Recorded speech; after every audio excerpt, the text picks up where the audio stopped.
Habari za jioni hii ya leo. Kama una furaha punga mkono mahali ulipo. Asante sana. Mungu akubariki. Hatua za uhuru. Unakumbuka ya kwamba kabla ya uhuru kupatikana lazima kuna kuwa na hatua za uhuru. Bila zile hatua za uhuru huwezi kufikia uhuru. Siku hii ya leo tunakwenda kuangalia tena jinsi ambavyo Mungu alituumba katika hali ya utofauti lakini ikiwa yenye baraka. Narudia tena, hali ya utofauti lakini yenye kitu gani? Yenye baraka. Tutaangalia kwa kina mambo ya jinsi yalivyo. Kabla ya kuanza tuweze kuomba. Tuombe. Baba Mungu, tunakushukuru sana kwa neema yako. Asante kwa sababu ya siku hii ya leo tena ambayo umekubali ya kwamba tukayasikie maneno yako. Neema yako na ikawe nasi. Kila anayetazama na kusikiliza kaelewe. Kwa jina la Yesu tumeomba na kuamini. Amen. Una habari ya kwamba mwanamume na mwanamke wote wameumbwa kwa mfano wa Mungu, lakini katika utofauti. Sehemu ya kwanza ambayo natamani tuiangalie leo ni kitabu cha Mwanzo sura ya 2 fungu la 7 na la 18. Tutaangalia na baadhi ya mafungu pale. Yule msomaji karibu. Mwanzo sura ya 2 fungu la 7 na la 18. Mwanzo sura ya 2 fungu la 7 na la 18, ili tuweze kuona kile ambacho Mungu amekiweka. Mungu alitutengeneza kwa namna gani? Mungu aliona nini mpaka akaamua ya kwamba lazima wawepo watu wawili wanaotofautiana lakini wanaofanana katika historia. Ikiwa msomaji amepata, tunaweza kumruhusu atusomee sasa. Neno la Mungu linasema, Bwana Mungu akamfanya mtu kwa mavumbi ya ardhi, akampulizia puani pumzi ya uhai. Ndiyo. Mtu akawa nafsi hai. Bwana Mungu akafinyanga, alifinyanga kutoka udongoni, akatengeneza vizuri. Na hii sanamu ya mtu, kama unaweza kuita sanamu ambayo Mungu alitengeneza, ikawa iko hapo chini, lakini Biblia inasema akapulizia puani pumzi ya uhai, mtu akawa nafsi hai. Haleluya, haleluya. Hivi una habari ya kwamba wewe hapo ulipo una madini yote ambayo hupatikana ardhini? Una habari ya kwamba wewe hapo ulipo una madini ya chuma? Una habari kwamba hapo ulipo una madini ya zinc? Una habari ya kwamba wewe hapo ulipo una kila aina ya madini ambayo hupatikana ardhini? Ni ishara ya kwamba kile ambacho Biblia imesema ya kwamba tulitokea udongoni ndivyo ilivyo. Fungu la 18. Fungu la 18. Fungu la 18 Mwanzo 2. Neno la Mungu linasema, Bwana Mungu akasema. Bwana Mungu akasema, si vema mtu huyu awe peke yake. Si vema huyu mtu awe peke yake. Nitamfanyia msaidizi wa kufanana naye. Nitamfanyia msaidizi anayetofautiana naye, anayefanana na yeye. Nami niwaulize leo mlioko hapa na mnaotazama, msaidizi anayetajwa kila mmoja anajua kwamba ni mwanamke.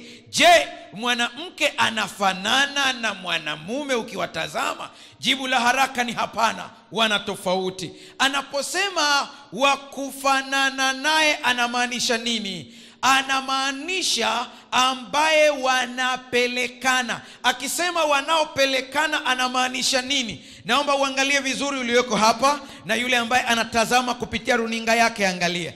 Na hawa ambao mko hapa, ninaamini ya kwamba mtanijibu kwa sauti vizuri ili tuende sambamba. Ndivyo sivyo?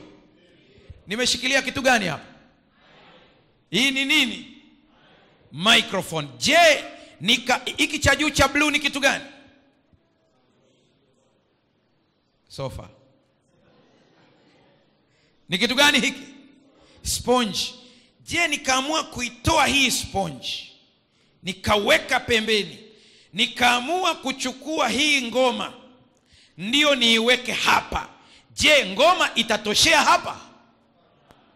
Ukisikia Biblia ikisema wa kufanana naye, inamaanisha ambaye ana fit, suitable, fit. hana maana ya mfanano wa sura, hana maana ya mfanano wa kila kitu. Anamaanisha kuna upungufu kwa huyu ambao unajazwa na mwingine. Haleluya. Mshike mkono jirani yako uliye naye hapo, mshike mkono, mshike mkono, mshike mkono, mshike mkono, mshike mkono. Sasa mbona unaachia kabla mshike tu mkono, alafu mwambie mwanamke au mwanamume anajaza nafasi iliyopungua. Haleluya. Tumeumbwa tofauti sana. Sikiliza vizuri. Mungu alipofinyanga anasema huyu mtu akapuliziwa pumzi akawa nafsi hai. Lakini Mungu anasema si vyema huyu mtu awe namna gani? Peke yake. Sio vyema awe peke yake. Sio vyema. Yani kila kitu kiko sawa, lakini kwa hiki sijaridhika. Sio vyema awe peke yake. Kwa nini? Kuna kitu nikitazama bado kinapungua. Mwanamume alifinyangwa, mwanamke alitolewa ubavuni. Biblia inasema Mungu akampa Adamu usingizi, naye akalala. Alipolala, Mungu akafanya operation ambayo hatuelezewi nesi alikuwa ni nani siku hiyo. Hatuambiwi ya kwamba kulikuwa na habari ya kuweka oksijeni katika pua zake, maana Mungu mwenyewe ndiye uhai. Na habari nayo kupa leo ni kwamba oksijeni sio uhai. Hujaelewa vizuri. Oksijeni na uhai ni vitu viwili tofauti. Kama oksijeni ingekuwa ni uhai, kule hospitali watu wasingekufa. Kuna matenki ya oksijeni ya kutosha yako pale, yamejaa, lakini watu wanakata roho na matenki hapo. Unajua kuna nguvu ya ziada inayoitwa uhai. Haleluya. Tofauti inatoka wapi? Sikiliza. Ujue kwamba wako tofauti kabisa. Adamu akaletewa mke. Piga picha. Na mimi nakuchukua kwenye picha sasa hivi. Na kuchukua kwenye video show ya dakika chache. Piga picha. Unamwona Adamu akiwa amepuliziwa pumzi ya uhai. Ananyanyuka, yuko kamili, anatembea katika bustani ya Edeni. Pembezoni wamezunguka wanyama wazuri, simba wanaruka ruka, punda milia wanatembea. Adamu anajaribu kuangalia, anawaona walivyo wazuri, anaona ndege wanaruka, anaona nyoka wanapita, hakuona wa kufanana naye. Piga picha. Mungu anakuja tena, anafanya kitu ambacho hatukijui. Huenda alipuliza tena, hatujui. Lakini Adamu anadondoka, analala vizuri. Mungu anasogea. Piga picha hii. Mungu anasogea, anashika ubavu wa Adamu, anachana. Hatujui alitumia kitu gani, lakini anachana na anatoa ule ubavu. Biblia haielezi aliukunjaje hadi ukatokea mwanamke. Kama hilo fungu umeliona nipe. Mimi sijawahi kuliona. Akafinyanga, hatujui amefinyangaje. Alafu yule mwanamke akasimama, akawa yuko vizuri, yuko hapo amesimama. Piga picha. Adamu yuko usingizini, anashtuliwa na Mungu. Adamu anaamka. Piga picha. Anaanza kujifutafuta kidogo macho yake, anaangalia kuna nini. Mungu anamwambia Adamu, geuka upande huu. Anageuka, anaona mwanamke mzuri amesimama. Adamu anaambia, huyu ni mke wako. Anaanza kuongea maneno ya kushangaa. Huyu ni nyama katika nyama yangu na mifupa katika mifupa yangu, hivyo ataitwa mwanamke. Haleluya. Haleluya. Haleluya. Watani zangu Wachaga wanajua hii vizuri. Kule Moshi kuna sehemu inaitwa Chekereni. Mpaka leo ipo. Waulize Wachaga asili ya neno Chekereni ni nini. Ni kwamba kuna mzungu alifika hapo akaandika cheki treni. Sasa watani zangu wakashindwa kuunganisha hayo maneno. Kama mzungu rudia, mzungu akasema cheki treni. Mchaga akasema Chekereni. Mpaka leo. Mzungu alipoona mlima akautazama akasema that is Kibo alone. Mchaga akamwambia mzungu rudia. Akasema that is Kibo alone. Akasema oh, Kibo alone. Mpaka leo. Adamu alipoona yule mwanamke akasema, hey, ni nyama katika nyama yangu, mfupa katika mfupa yangu, huyu ataitwa mwanamke. Mpaka leo tunaita mwanamke. Aliyeita hivyo ni Adamu. Sikiliza sasa. Kumbuka, wa kwanza Mungu alifinyanga. Tuko sawa? Wa pili alitokea wapi? Lakini Biblia inasema wote ni kitu hiki. Lakini katika utofauti wao, ni kana kwamba ni watu wanaotokea vyumba viwili tofauti, maana kila mmoja ana mtazamo wake. Wanandoa wote watakubali ya kwamba zile siku za kwanza kabisa za uchumba au za urafiki, kuna message tamu zinatumwa nzuri za kuvutia. Siku ikipita hujaiona ile message, unaona kana kwamba huyu mtu imekuwaje. Message nzuri, ukiangalia ile message unatamani usiifute, na kuna saa yani unairudia rudia usiku ukiwa umelala, unabonyeza tena, unarudia, unatazama tena kana kwamba hukuisoma. Siku inafika, ndoa inafungwa kanisani, watu wanaimba, machi inapigwa vizuri, wanaingia pale, mchungaji anatamka, na kuna sherehe kubwa. Sherehe ile kwenye eneo zuri. Najua kila mwanandoa ananiangalia anakumbuka sherehe ilifanyikia wapi. Pale watu wamejaa, ukumbi mzuri, watu wamezunguka hapo. Lakini ile siku ya kwanza tu mkiwa ukumbini, ilitangaza kwamba nyie ni watu wawili mnaofanana kwa asili, ila tofauti kwa mtazamo. Niambieni, wakati ule mnaapishwa na mchungaji pale, ulisema nikupende, si ndio hivyo? Nikutunze kulingana na amri takatifu ya Mungu, nakupa ahadi yangu. Lakini wakati ule mko pale ndani, siku ile ya chakula mle ndani, sijawahi kuona mwanandoa yeyote, bado natafuta, huenda ukimwona uniambie, ambaye ile siku ya kwanza alikuwa anachota chakula anampa mwenzake. Yeye hana mpango wa kula, anampa mwenzake. Wote ukiwauliza walikuwa wako hivi, ile siku ile ni hivi.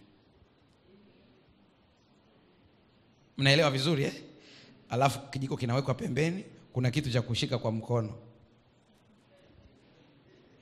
Huyu kama hali mwenzako ambaye uliapa, zaidi sana utamwambia tukula. Hapo ndipo utajua wako tofauti. Kuna hiki ambacho wanandoa wanajiuliza wengi. Wanasema, mchungaji, zile meseji za uchumba zilipotelea wapi? Mbona hazipo? Maana siku hizi hata usipokumbuka wewe kumsalimia na kumwambia hujambo, siku inapita. Mpaka umwambie mtoto anaumwa, zaidi sana kwambia mpeleke hospitali. Zile nzuri zimeishia wapi? Kuna mahali zimeishia. Leo ndo nataka nikuonyeshe zilipoishia. Sikiliza. Kumbuka tumeumbwa tofauti sana. Hiyo ikae akilini. Cha kwanza, tumeumbwa tofauti kwa misingi gani? Kuna misingi minne nataka ikae akilini mwako. Msingi wa kwanza, tunahitaji watu wa jinsia isiyo yetu wafanane na sisi. Sikilize vizuri. Wanaume wakiwaangalia wanawake wanavyofanya mambo yao, hebu angalia wanawake wanafanya vitu gani hao? Tena ukienda kwenye kikao cha wanaume peke yao, wakiwa peke yao, wanasema wanawake chana nao, wanawake. Tena unaweza kumwambia unafanya kitu kama mwanamke wewe bwana. Wanawake nao ukiwakuta wako kwenye vikao vyao peke yao, ikatokea mwanaume umeshushwa hapo kwa neema ya Mungu wasikuone, usikie wanavyowajadili wanaume. Utasikia wanaume manyang'ao kabisa. Yaani wewe acha tu usiwaone hao watu hao. Yaani hao watu bure kabisa. Bure kabisa. Kwa nini? Nao wanawake wanatamani wanaume wangefanya vitu kama wao. Namba 2, wanahitaji wafikiri kama wao. Wanahitaji kusikia au kuhisi kama wao. Wanahitaji kuonyesha upendo kama wao. Nakupa mfano sasa, nisikilize vizuri. Wanaume na wanawake wanaonyesha hisia zao tofauti. Wanaonyesha upendo wao tofauti. Havifanani inapofika kwenye kuonyesha upendo. Wanaonyeshaje? Ndume, unaweza ukadhani kabisa mume wako hakupendi. Lakini nataka nikuambie mwanandoa ulioko hapa, mara ya mwisho kabisa huyu mzee alikwambia nakupenda mwaka gani? Jibu mwenyewe kwenye roho yako. Kwa nini hakuambii leo? Katika bongo za wanaume hawapendi kurudia mambo. Habari ya kwako. Hawapendi kurudia. Yaani ukisema, yaani kweli hajawahi kuniambia. Na kweli kuna wakati akina mama anamtazama kabisa mimi akasema huyu mwanaume hata siku moja hatumi tu hata message akisema nakupenda. Yaani mwanaume hilo halipo kwenye akili yake, anasema kwani hajui kwamba nampenda? Mpaka nikamuoa nikamleta hapa ndani. Yaani yeye haelewi. Kwa nini rudie? Bongo zao zinakataa marudio. Zinataka akishapiga mara moja nakupenda imeisha. Na alisema mara ya mwisho siku ile akiapishwa. Sasa airudie ya nini? Ubongo wake uko tofauti. Sikiliza. Kama ukitambua hizi tofauti ya kwamba tuko tofauti na tunafikiri tofauti, hutapata pressure ya maisha. Ninaamini kabisa kuna saa utaona mwanaume yuko hivi, unajua ndio design yao. Au ndivyo walivyo. Sasa ngoja nione cha kufanya. Nisikilize vizuri. Umeona kuna vigari vimekuja sasa hivi vina soko kubwa sana, vinaitwa Suzuki Carry. Suzuki Carry, wangapi wamewahi kuona Suzuki Carry? Suzuki Carry zinatengenezewa Tanzania au Japani? Kuna kiwanda cha Suzuki Carry hapa. Kinatokea wapi? Kwa yule aliye design Suzuki Carry alikuwa na wazo fulani kwamba analenga nini ili atengeneze Suzuki Carry. Ukichunguza vizuri utagundua Suzuki Carry ilitengenezwa kwa ajili ya kubeba maboksi na vitu vyepesi.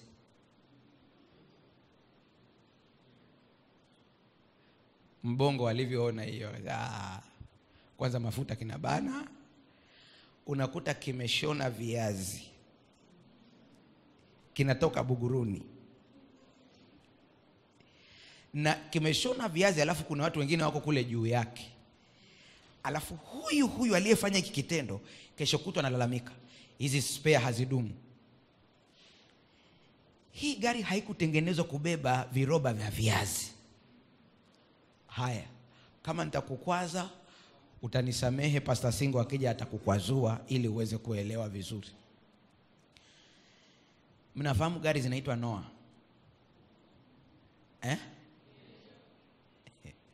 Pastor Twakaniki. Noah hazikutengenezwa kufanya biashara ya kubeba abiria. Kama ingekuwa ni hivyo, ingeingia kwenye listi ya magari ya biashara. Noah ilitengenezwa kwa ajili ya kubeba familia. Wa Tanzania sasa walivyoona Noah, jaza mpaka kule nyuma, jaza na vitu vya kutosha kabisa. Baada ya siku shock up zimekwisha, anakuambia haya magari ya kisasa haya na matatizo yake. Tatizo ni wewe. Ukijua namna mwanamke alivyo na mwanamume alivyo, nyumba haitakuwa na mgongano. Utajua kuna batani gani nibonyeze na batani gani nisibonyeze. Nakupa mfano ambao mbele ya safari tutauona kwa kina. Malkia Esther alijua kabisa kwamba taifa lake linakwenda kuharibiwa.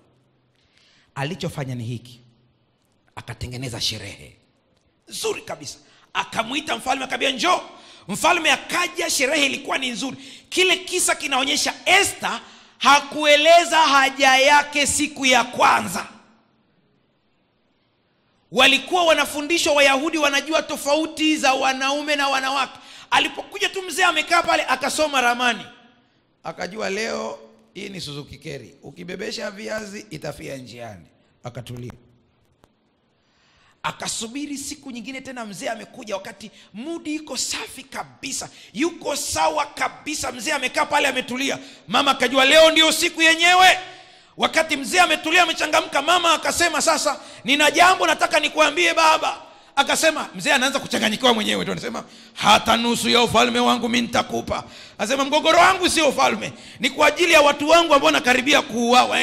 Imekuwa. Akasimulia, anasema, anayesumbua ni huyu aliyeko hapa, huyu ambaye yuko hapa. Yule jamaa alivyoona ni mimi, akanyanyuka haraka, anaenda kwenye miguu ya Esther, anapiga magoti, anaomba msamaha.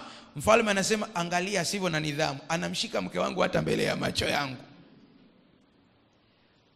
Wa mama, kaa vizuri, nakupa tu introduction kidogo. Kuna saa ya kuomba kanga na kuna saa sio ya kuomba kanga. Soma ramani. Kuna saa ya kuongea habari ya ada ya mtoto, kuna saa unatakiwa uuchune. Yaani ipo, lakini alivyoingia, yaani unamsoma kuanzia unavyompokea, ile anakuja tu unamsoma. Baba, habari za huko, na yale majibu unayoyapata yale, ukisikia tu nzuri. Wakati siku zote kwambia habari za huko, anakuambia salama, na nyie mmeshindaje hapa, lakini siku anakuambia tu nzuri. Achana na habari ya umeme. Acha. Hiyo sio siku yake, subiri siku nyingine. Sikiliza.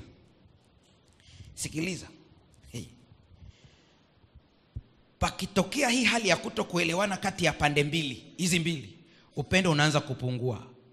Mnashangaa tu upendo unapungua automatic. Wanandoa ambao nimewafanyia interview karibia wote wamekiri upendo umeanza kupungua. Na nilipouliza kwa nini, wanasema hata sijui. Yaani najikuta tu. Hakuna kujikuta tu. Kuna kitu kinaitwa law of cause and effect.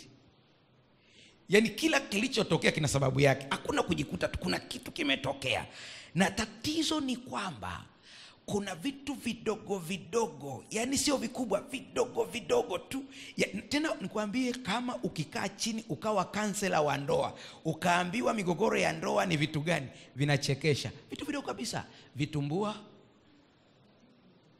mandazi, soksi. Nenda tu kanalize vizuri, utasikia. Siku moja nilipomwambia azime taa, hakuzima kwa wakati. Hilo ni jambo. Ni kwamba lilichukuliwa likawekwa hapa, likatunzwa.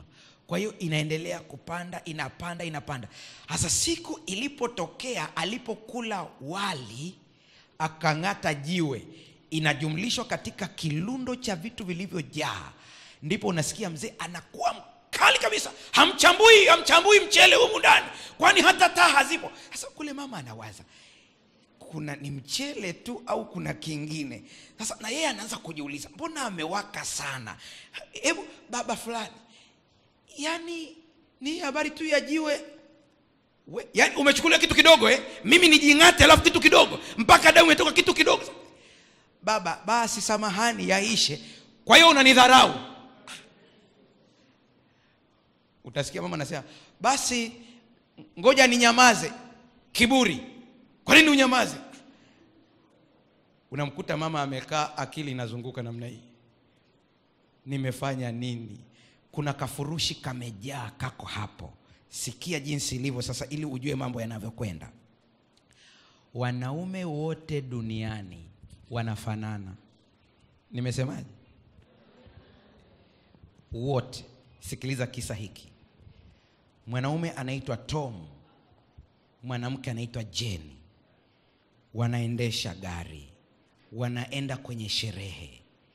Tom akafika sehemu amepotea njia, lakini hataki kuonyesha. Jane akajua Tom amepotea njia, akajaribu kumwambia, pitia kushoto utokee kulia, shika njia fulani. Tom hakujibu neno, akawa amenuna. amenyamaza tu kimya, amenuna, lakini anaendesha gari.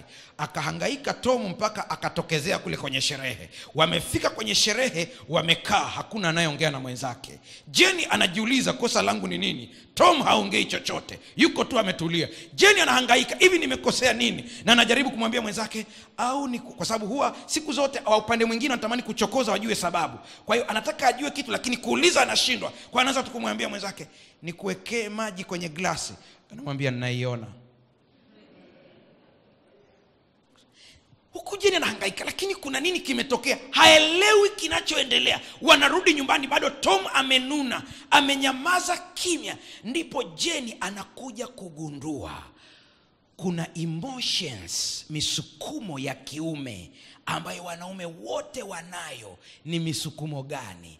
Wanaume wote duniani katika maumbile yao ya ndani ambao Mungu amewaumba kama watatua migogoro, sio waelekezwaji.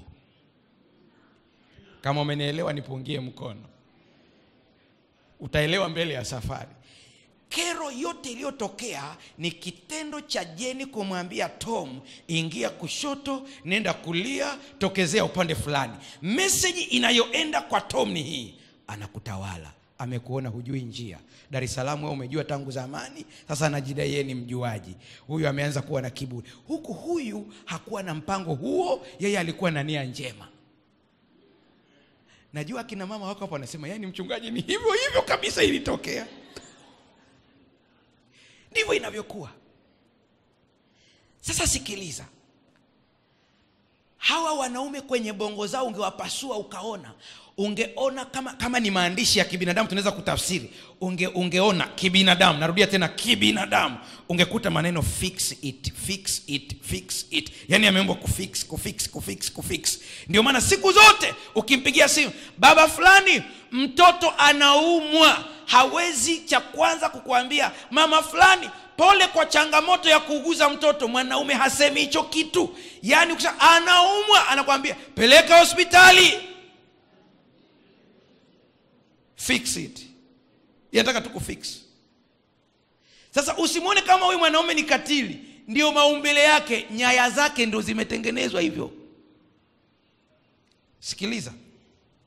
Najua unasema, mchungaji, sasa nikimwona amekosea nifanyeje? Nakupa technique. Unaweza ukawa na maufunguo mengi mkononi. Usipojua ufunguo upi unafungua chumba kipi, utakesha. Wanaume wanatakiwa hivi: unaendesha gari, amepotea njia, na unaona kabisa njia amepotea, nyamaza. Unaiona kabisa amepotea njia, nyamaza. Wewe mwangalie tu, unaona kabisa amepotea, wewe nyamaza tu. Najua wamama kwa jinsi walivyoumbwa, kwa maumbile yao nao, yaani jinsi walivyoumbwa, akiona hicho kitendo kule ndani kuna vitu vinafanya hivi, si nimwambie? Yaani kuna kitu kama kinakuja nataka kusema, lakini anakumbuka ni mchungaji alituambia, ngoja ninyamaze hapa. Lakini huyu mtu mbona anapotea njia? Wewe nyamaza tu. Ataenda utakuta ameenda amefika mtaa sio wa kutokea. Wanaume wenzake ndio watamwambia njia haitoki. Wewe nyamaza. Ukisikia anakuambia mama fulani, hivi unakumbuka njia ya kutokea ni wapi? Huo ndio muda mwafaka, sema. Hata kuwa na hasira, atanyamaza kimya, mpole, ametulia. Mimi ninayeongea na wewe nilikuwa sielewi. Ngoja nikupe hisia nyingine uone jinsi inavyokuwa. Wanawake wakipenda wanatamani yule ambaye wanampenda aonekane vizuri. Wanawake mpo? Niko sahihi au nimekosea? Mmesikia wenyewe? Sikiliza ndume sasa. Mko pale nyumbani sasa. Mama umetoka, umevaa vizuri kabisa, unaenda kanisani. Atakukagua na kutazama kuanzia. Sasa wanakosoa vitu vidogo sana. Anaweza kuambia tu, hizi ndevu za chini hujakata vizuri. Yaani hiyo message kwa huyu ikienda. Mwanaume yeye message inaenda hivi, hauko smart. Amekuona hauko makini kunyoa ndevu. Kwa utasikia jibu litakalotoka kule, niache niende hivyo. Sasa unasema huyu mtu ana matatizo gani? Wanaume wanatakiwa kujua ya kwamba hicho anachokifanya mwanamke kukuambia kaa ABCD sio kukukosoa, ndio namna yake ya kuonyesha upendo. Haleluya. Yaani hivyo ndivyo alivyoumbwa hivyo. Na kama akikwambia vile akasikia tu kisema, "Oh, asante sana, na kweli naona zimekaa vibaya, nilijisahau. Nafikiri nirudi ili nizitengeneze vizuri." Ukimfungua huyo mama kwenye moyo wake, utaona anaruka ruka kabisa kwa furaha kabisa yeye. Maana nani anajisikia nimemrekebisha leo, amekubali. Hivyo ndivyo tulivyoumbwa tofauti. Sikiliza. Kuanzia leo, tambua tumeumbwa tofauti ili kufaidiana. Sio kugongana, ni ili kufaidiana. Jioni ya leo, yeyote anayesema Mungu nisaidie nielewe vizuri sayansi ya uumbaji ili familia yangu iwe na amani, simama mahali ulipo. Unasema, Mungu, hii sayansi nisaidie nielewe. Kesho tunakwenda kuchimba kwa kina, ujue jinsi tulivyo tofauti. Mungu ametutengeneza hivyo. Pastor Twakaniki, ninakuomba uje hapa uweze kuziombea hizi ndoa za walioko hapa na watazamaji walioko kule, wapokee baraka ya Bwana.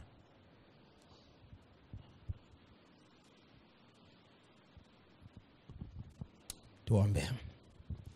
Baba yetu Mwenyezi, unatengeneza fursa kama hizi ili kusudi kuponya wanadamu waweze kuwa katika mahusiano yaliyo mema. Ndio tu kuanza mada hizi zinaanza. Hata mwanzoni hivi imekuwa ni baraka kubwa sana kwa kila mmoja anayesikiliza na kuona pia. Tunamwombea mleta mada Mchungaji Mbaga, uzidi kumfunulia makubwa zaidi.